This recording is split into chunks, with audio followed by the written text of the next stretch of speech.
So if I begin to tune the overall effect, you'll notice that by increasing the cell size, we start to get larger blocks that describe our volumetric effect.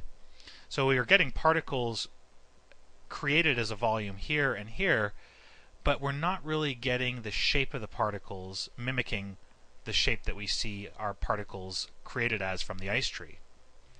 So the goal is to get our volumetric effect looking as close to the original shape of our ice tree as possible. So by lowering the cell size, we start to create that similarity between volumetric and point cloud.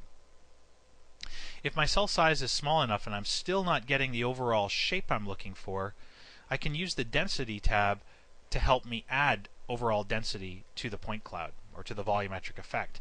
Using the volume density section of the density tab, I can increase the global density to fill in the gaps. Now our values cap out in the slider at 150, but nothing's stopping us from typing in values that are higher. Now with dust, of course, we want the dust to be very transparent and almost invisible. We don't want a huge thick plume of dust emitting from the interaction between the ground and the character's feet.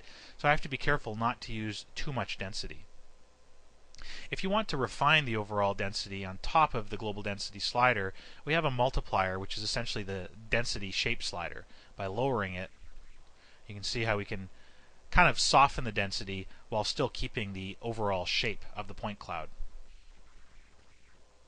Once you have your overall volumetric effect defined, so this is looking pretty good here, we can go back to the volume rendering tab and set the interpolation back from none, which is great for, again, visualizing the volumetric cloud and the voxels, back to linear.